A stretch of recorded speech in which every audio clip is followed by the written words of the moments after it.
My father told every tech company in Seattle that I stole source code from his startup. For 2 years, not a single recruiter would return my call. He sat back in his leather chair and said, "You will come crawling back and beg me to put your name on something worth having." He was so certain. He did not know about the USB drive.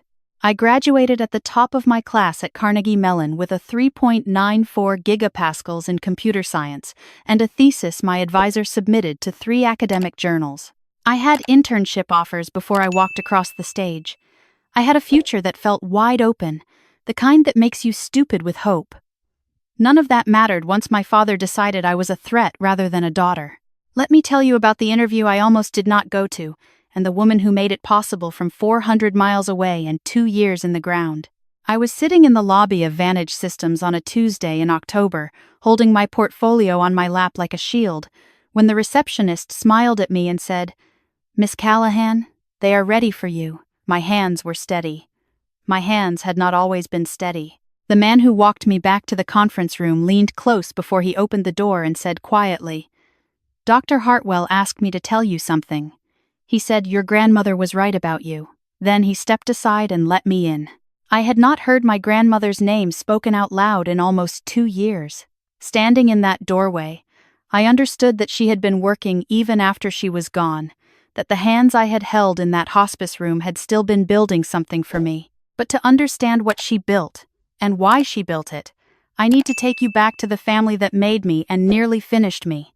My father, Douglas Callahan, founded Pinnacle Code in 2009 with 3 other developers and a vision that turned out to be genuinely brilliant.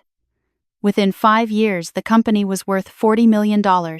Within 10, it had been acquired, relaunched, and turned into one of the most respected cybersecurity firms in the Pacific Northwest. My father was the kind of man who got quoted in Forbes and invited to keynote conferences. He was also the kind of man who kept a running tally of every debt he believed the people around him owed him, and he never, ever forgave. My mother left when I was 9. She did not take me with her. I spent the years that followed in a house that had every material thing a child could want, and a father who made it clear, in the careful and bloodless way that certain men do, that I was tolerated rather than loved. My older brother, Garrett, was the one my father had groomed since birth. Garrett was the heir, I was the extra. When I excelled in school, my father called it showing off. When I won a regional coding competition at 16, he said the other kids must not have been very good. My grandmother, Ruth Callahan, was his mother. She was 74 when I graduated high school, and still sharp enough to embarrass most people half her age. She had spent 30 years as a patent attorney in Chicago before she retired to Portland. And she had a mind like a filing system, nothing misplaced, nothing forgotten. She was the only adult in my childhood who looked at me like I was a whole person. Every summer I spent a week with her in Portland. She had a narrow house near the river with a garden that smelled like mint and damp soil, and a study-lined floor-to-ceiling with legal texts and framed patents she had helped protect over the decades. She taught me how to read a contract before I understood why that would matter. She told me once, sitting on her back porch watching the Willamette catch the light, that the most dangerous thing a woman can be in this world is competent around a man who is afraid. I was 12 when she said that. I was 23 before I understood she had been talking about my father. Senior year of college, my father offered me a position at Pinnacle Code. He framed it as a gift, a chance to learn the business from someone who built it. He said, "You can start in QA, work your way up, and in a few years there will be a real role for you." He said it over dinner at a restaurant I could not afford on my own, and I noticed that Garrett was watching me from across the table with an expression I had seen before, the look of a person waiting to see which way something falls. I asked what the salary was. My father laughed. He actually laughed. "This is family," he said. "You do not put a price on family investment. I would have housing, a living stipend, access to resources. I would learn. And when I had earned his trust, when I had proven I could follow before I tried to lead, then we would talk about compensation." I said no. I said it quietly, without drama, the way my grandmother had taught me to say things that need to stay said. My father's face went through something in the silence that followed, something I had never seen before. Not anger, something colder, Recognition, maybe. The recognition that I was not the manageable thing he had assumed. "You are making a mistake," he said. I told him I hoped so, because then it would be mine to learn from. Garrett walked me to my car afterward and said, in the tone of someone delivering a weather report, that Dad does not handle no very well. I told him I knew that. Garrett nodded like we had agreed on something, and I drove back to Pittsburgh wondering whether his warning was a kindness or a threat. 6 weeks after graduation, I received the first rejection. It was from Holloway Tech in Seattle, a firm I had interviewed with twice and felt genuinely good about. The email was polite and said nothing. 2 weeks later, another one, then another. By August, I had submitted 41 applications and received 38 rejections. The other 3 went silent. I had graduated summa cum laude from one of the best computer science programs in the country. My thesis had been accepted for publication. I had 2 internship supervisors who had promised strong references. The silence made no sense. I called my professor, Dr. Weiss, in September. She had written one of my recommendations herself and spent 10 minutes telling me how strong it was. When I described the pattern of rejections, she went quiet in a way that told me she already had a theory. "I need to make some calls," she said. "I will get back to you." She called back 4 days later. Her voice was careful and even, the way people sound when they are delivering something sharp and do not want to cut you with it. She said she had spoken to a recruiter at Holloway. She said the recruiter told her, off the record, that they had received a call from a senior figure in the industry several months earlier with concerns about a candidate named Mia Callahan. The concerns involved intellectual property, stolen source code, a family matter being handled privately. I sat on the floor of my studio apartment with my back against the bed and did not move for a long time. My father had a piece of code I had written during a visit home the summer before my senior year. He had asked me to look at a security vulnerability in one of Pinnacle's internal tools. I spent 3 days on it, wrote a patch, and left without thinking twice. 6 months later, a version of that patch appeared in a Pinnacle product update. My name was nowhere on it. When I mentioned this to my father, he said I had been working in his house on his time using his resources, and that anything I produced in that context belonged to the company. He said this like it was obvious. He said it like I was naive for not knowing. I had not called it theft at the time because I did not have the words yet. He did not have that problem. He took my labor, framed the lack of credit as policy, and when I left his orbit without permission, he reached back into that summer and made it into a weapon. 41 rejections. I counted them later. 41 doors closed in the span of 4 months, and every single one had my father's fingerprints on the outside. I moved to Seattle anyway. I had a little savings and a cousin who let me sleep on her couch for 2 months while I tried to understand what I was dealing with. The rejections kept coming. By December, I had $200 in my checking account and a decision to make. I could call my father and take back the no I had said at that restaurant, or I could find another way to survive. I found a job at a coffee shop called Basin Street Brew near Pike Place Market. The manager, a woman named Denise, had a practical eye and no interest in my degree. She asked if I could show up on time, remember orders, and stay calm when things got loud. I said yes to all 3. She handed me an apron and a schedule and told me she would see me Friday at 5 in the morning. I cried in my car once, and then I did not cry about it again for a long time. I did not have the energy. Basin Street became my world in a way I had not expected. Denise was 48, Dominican American, had dropped out of community college to help support her mother, and spent 20 years building a coffee shop that people crossed the city for. She had a rule. You do not talk down about where you are while you are here. She said this not as a comfort but as a standard. I respected that. The customers were mostly regulars. There was a retired software engineer named Hank who came every morning and always asked what I was reading. A school principal named Carla who tipped 40% and once told me that the people who work hardest for the least are usually the ones who deserve the most. A man named Jerome who had been laid off 8 months earlier and came in just to be around people because he said his apartment got loud with the quiet. I thought about my father sometimes while I pulled shots and stacked pastry cases. I thought about his smile at that dinner, the absolute certainty of a man who had never had his no ignored. I thought about the version of myself I had planned to be by now, and I felt the distance between that version and this one like a physical weight. But I also started building something in the hours I had left after shifts. Not for any company, not for my father. For me, I had an idea I had been carrying since my thesis. A vulnerability detection tool designed for small healthcare providers, the kind that could not afford enterprise security solutions and got hit hardest when breaches happened. I worked on it at the kitchen table at 2 a.m, and on my days off, and whenever Denise let me use the back office laptop when it was slow. I told no one. I kept it away from anything my father could touch. 4 months into my time at Basin Street, I found a national cybersecurity competition for independent developers. The submission window was 6 weeks out. The prize was a cash grant and a partnership evaluation with 3 major firms, including Vantage Systems, one of the companies that had gone silent on my application the previous fall. I submitted the night before the deadline and did not sleep. I should tell you about my grandmother during those months, because she was dying during all of this, and I did not know how much she was doing while she did. I visited her in Portland in February, 8 months after graduation. She was 79 and the cancer had been in her lungs since the previous spring. She was smaller than I remembered, which was strange because she had never seemed small. She had an oxygen concentrator in the corner of her study and a stack of legal pads on the desk that looked freshly used.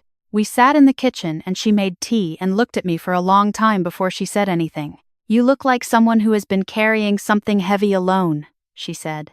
I told her about the rejections, about my father's phone calls, about Basin Street. She listened without expression, which with her was not coldness but attention, the kind that takes everything in without leaking it back. When I finished, she said, "I know, I have been gathering information for 6 months." I asked her what that meant. She reached across the table and put her hand over mine. Her grip was still precise and firm, a lawyer's grip. She said, "Your father has done this before. Not to you. To someone else, a long time ago." And I did not stop it then because I did not have what I needed. I have spent the years since making sure I would have it when it mattered. I asked her who. "A developer named Sandra Kwan," she said. 2003. Your father told her firm that she had been feeding proprietary information to a competitor. She lost her job, her clearances, and 3 years of her career. She eventually rebuilt, but your father was never held accountable. I was his attorney at the time. I handled the situation. I have regretted it for 20 years. The kitchen was very quiet. She said, "I am not going to let him do this to you. I have a plan. But you need to trust me, and you need to keep doing exactly what you are doing. Keep building, keep working. Do not let him win by making you stop." She opened the drawer beside the refrigerator and took out a small sealed envelope. The seal was red wax, pressed with her initials. She said, "This is for when the time comes, not now. When you are ready to fight forward, not just survive. You will know the difference." I put it in my bag. I did not open it for 9 months. My grandmother died in April, on a Wednesday morning, while I was finishing a closing shift. My cousin called and I sat in the parking lot behind the coffee shop and held the phone against my chest and watched the sky go dark by degrees. I had visited her 2 weeks before. She had been lucid and dry and had made me eat the rest of her soup because she said wasting food was a sin she did not intend to die having committed. She had squeezed my hand at the door and said, "The envelope. Mia, not yet, but soon." The funeral was in Portland. My father came. He stood at the grave in a perfect suit and accepted condolences with practiced sadness and did not look at me once. My brother stood beside him. My mother was not there. I stood on the opposite side of the grave with my grandmother's neighbor, a retired teacher named May who had known her for 40 years, and I thought about all the things I did not know about the woman I had loved most in my life. After the burial, a man found me near the parking lot. 60s, silver-haired, carrying a slim briefcase. He introduced himself as Martin Cole, my grandmother's attorney since 2015. He said Ruth had left him instructions to find me after the service and give me something away from my father. He handed me a larger envelope than the one she had given me, thick and heavy, sealed with the same red wax. He said Ruth had also established a trust in 2016 that I was the sole beneficiary of. and that the conditions for accessing it were described inside. He said she had told him that I would come to him when I was ready, and that when I did, he would walk me through everything. I put that envelope in my bag next to the first one and drove back to Seattle. I am not ready yet, I told myself. That was a lie. I was terrified, which is different. The competition notification arrived on a Thursday morning in September. I was wiping down the espresso machine when my phone buzzed. The subject line said, "Finalist notification, National Cybersecurity Innovation Award." I read it 4 times. Then I set my phone face down on the counter and finished wiping the machine because Denise expected a clean machine, and I was not going to let my father take that from me too. That evening, I sat at my kitchen table and opened both envelopes. The first one, the small one my grandmother had pressed into my hand in her kitchen, had a single folded note inside. Her handwriting, small and even, said, "I sent your work to James Hartwell at Vantage Systems in January. I sent your thesis, your internship evaluations, and a letter explaining who you are and what your father has done." James was a colleague of mine at the patent bar 30 years ago. He is the kind of man who holds on to information until it is useful. He has been waiting for you to do something he could point to. I believe you are about to. When you are ready, call him. He will already know your name. The second envelope, the thick one from the funeral, was the rest of the architecture. There was a legal document establishing the Ruth Callahan Technology Equity Trust, dated March 2016. It had been funded by royalties from a software patent she had personally prosecuted in 2001. A patent she had ensured was written to include her own name as a contributing inventor, which was true and which her client at the time had never contested because he had not read the filing carefully enough. My grandmother had spent 20 years collecting a royalty stream my father knew nothing about. The trust value was $1.4 million. The conditions were specific. The trust would activate upon my securing employment at a technology firm not affiliated with Pinnacle Code, or upon receiving a recognized industry award or grant, or upon completion of an accredited graduate program. Ruth Callahan had not wanted to simply give me money. She had wanted to give me a starting line that I crossed on my own. There was a second section of documents labeled Documentation, Douglas Callahan. I went through them slowly. Dated call logs. Emails forwarded by sympathetic HR contacts. A sworn statement from Sandra Kwan, who had agreed to document what my father had done to her in 2003. A second statement from a developer named Theo Park, who had received a call from my father in 2021, warning him away from hiring a recent Carnegie Mellon graduate named Mia Callahan. Theo Park had hired someone else. He had felt uneasy about the call. He had apparently told my grandmother about it when she reached out through a mutual contact. 33 documented contacts. My father had spent the better part of 2 years systematically burning every bridge I might have crossed. There was one more document. A letter from my grandmother to James Hartwell, dated 8 months ago, 6 weeks before she died. She had written, "James, if Mia submits work to any public forum and you find it worthy, I am asking you to make sure the evaluation is honest, not favorable. Honest. She does not need to be handed anything. She needs the playing field leveled so her work can be seen. That is all I am asking. The rest is hers." I sat at that kitchen table for 2 hours. Then I called Martin Cole and told him I was ready to understand my options. He said, "Your grandmother has been hoping for that call since 2016. We met the following Monday." Martin walked me through the trust, the documentation, the legal pathways.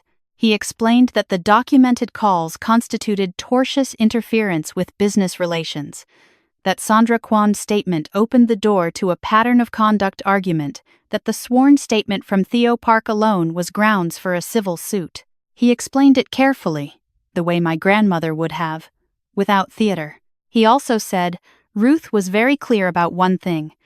She did not want you to use this material as a first move. She wanted you to build something first. She said the best position to fight from is one where you have already won on your own merits. I looked at the finalist notification on my phone. I thought about the healthcare vulnerability tool I had built at 2 a.m. over 18 months. I thought about Denise handing me an apron on a Friday morning when I had nowhere else to go. "I think I am there," I said. Martin smiled. That was her other instruction, he said. She told me when you used those exact words, you would be telling the truth. The day before the Vantage Systems interview, I sat in Basin Street after close and told Denise everything. She listened the way she always listened, completely, without interruption, her coffee going cold in front of her. When I finished, she did not say anything for almost a minute. Then she said, "You know what I think is something? You did not stop. That is not a small thing." I told her I almost stopped, more than once. She said, "Almost does not count. You are here." She closed up and we walked out together into the October dark. And she said she would not schedule me for the day of the interview and she wanted a text when it was over. She said this matter-of-factly, the way she said most things, but I understood what it was and I held it the whole drive home.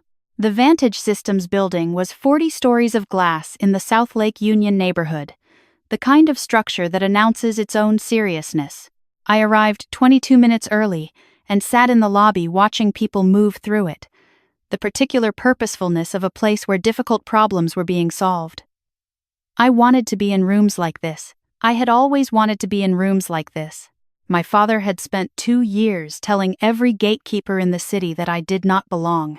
The man who met me in the elevator bay was tall, late 30s, with the slightly distracted energy of someone whose mind runs faster than the conversation. He introduced himself as Kevin, assistant to Dr. James Hartwell. It was Kevin who told me what my grandmother had said. "Your grandmother was right about you," he said, and then opened the conference room door before I could ask him anything. The panel was 5 people. They had read the submission. They had questions that were technical and specific, and I had answers that were specific and honest. I told them I had built the tool working evening shifts at a coffee shop. I told them I had submitted it because I believed in it, not because I expected it to go anywhere. I told them the community health angle was not a marketing decision. It was the point. One of the panel members, a woman named Dr. Chen, who ran Vantage's Security Partnerships division, said, "We have done some background on you, Miss Callahan." She paused in the way people pause when they are deciding how much to say. "We are aware of certain communications that were made to industry contacts over the past 2 years," she said. "We want you to know that our evaluation is based entirely on your work and this interview." I said I appreciated that. I kept my voice level. I had my grandmother's handwriting in my bag and I thought about that steadiness, the kind that comes from someone who has spent decades watching what patients can accomplish. Dr. Hartwell walked in with 10 minutes left. He was 70, or close to it, with white hair and the particular calm of someone who does not need to perform his authority because it is simply present. He had a folder in his hand. He sat at the head of the table and looked at me for a moment. The evaluating look of a man who has spent a lifetime deciding whether things are what they claim to be. He said, "Ruth told me once that you had her instincts but better judgment. She said, instincts without judgment will get you to the answer, but judgment is what lets you know what to do with it when you get there." He set the folder on the table. "I wanted to meet you before I told you what we have decided." I waited. He said, "We are offering you a position as a lead security architect on our healthcare systems division. We are also recommending your tool to 3 regional hospital networks we consult with, pending your agreement on the partnership terms." He slid the folder toward me. "We would also like to discuss funding a next iteration." I looked at the folder. I thought about the couch in my cousin's apartment, the apartment where I had sent out 41 applications over 4 months. I thought about the $200 in my account the day I walked into Basin Street.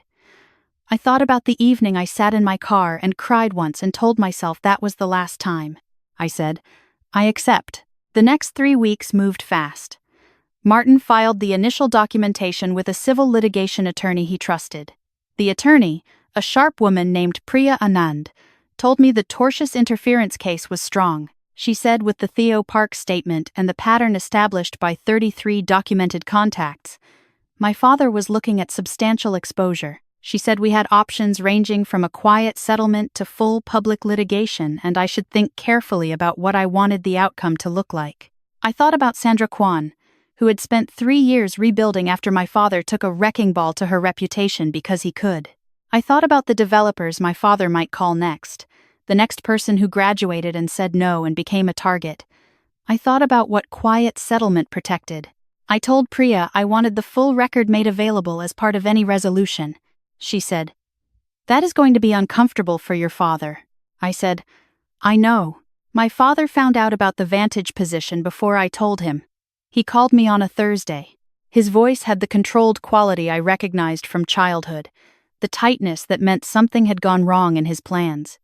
He said he wanted to talk. He said he had heard about the position and he was glad I had found something. He said we should have dinner, clear the air, discuss the future as a family. I told him I was busy. He said, "Mia, I am trying to do the right thing here." I said, "I know what you have been doing for 2 years. And so does Priya Anand. You will be hearing from her." The silence that followed was a particular kind of silence. The silence of a man who built his entire strategy on the assumption that I would not find the evidence, would not have help, would not have the resources to stand where I was standing. The silence of a plan collapsing from the bottom. I said, "I am not calling because I hate you. I am calling because the record needs to be correct. Sandra Kwan deserves that. The people you might have done this to next deserve that." Then I hung up. My brother called an hour later. He said, "Dad told me you are suing him." I said, "My attorney is filing a civil complaint?" "Yes." Garrett was quiet for a moment. Then he said, "I need to tell you something. I did not know about all of it. The calls." I knew he was angry, but I did not know the scope. I said, "I believe you." He said, "I should have asked more questions. I should have." He stopped. "I'm sorry, Mia." I told him that meant something. I told him we could talk more when some of the legal dust settled. He said okay. It was more than I expected, and less than I needed, and maybe exactly what was available. The civil complaint was filed in November. Within 2 weeks, 2 of the HR contacts who had received calls from my father reached out to Priya voluntarily, wanting to go on record. By December, a tech industry publication had picked up the story and run a piece about employer blacklisting using family relationships as cover. My name was in it. So was Sandra Kwan's. She sent me an email that said simply, "Thank you for doing what I could not." The trust activated with the Vantage employment. Martin handled the paperwork. $1.4 million in a fund my grandmother had built from a 20-year royalty stream, from a patent filing my father's firm had never paid attention to because he had never thought to look at what his mother was capable of. I called Denise the day the funds cleared. She said, "What are you going to do with it?" I said, "Some of it is going into a legal defense fund for employees facing retaliation from former family employers. There is apparently a need for that." Denise laughed. "Your grandma would have approved," she said. "She would have said it was the logical next step," I said. "That is the same thing. I still have the first envelope, the small one. My grandmother's note in her small even handwriting. I have it in my desk drawer at Vantage, in the office with my name on the door that I stand outside sometimes for a moment before I go in, because the moment before is still something I do not want to rush. I sent your work to James Hartwell at Vantage Systems in January. He has been waiting for you to do something he could point to. She knew. She knew 2 years before I submitted that tool. She knew before my father made his first phone call. She knew because she had spent 30 years as a patent attorney reading the shape of what people intended, and she had read her own son's intentions clearly enough to start preparing in 2016. The last thing she wrote in that note, after the instructions, after the name and the explanation, was this: "I did not do this for you, sweetheart. I did this with you. The difference matters. I understand that now." She did not give me a door. She built the conditions for me to earn one, and then made sure it would be there when I was ready to walk through it. She gave me time. She gave me documentation. She gave me a name. And she trusted me to do the rest myself. If you are watching this, and you are 2 years into a silence you cannot explain, into rejections that make no sense, into a version of yourself you do not recognize, I want you to hear something. The people who are trying to break you are counting on you blaming yourself. They are counting on the isolation, making you turn inward, on the doubt making you miss the outside work being done against you. Do not give them that. Keep building. Keep showing up. Find your Denise, your Martin, your small kitchen table at 2 in the morning where nobody can take what you are making because they do not know it exists. And if someone has quietly been building a door for you all along, one you did not know about, trust that your job was never to find the door. Your job was to be ready when it opened. I am ready. I have been ready since a coffee shop in October, when I wiped down the espresso machine and let myself believe, very quietly, that I still had somewhere to go. My grandmother was right about me. And I think, wherever she is, she already knew that too.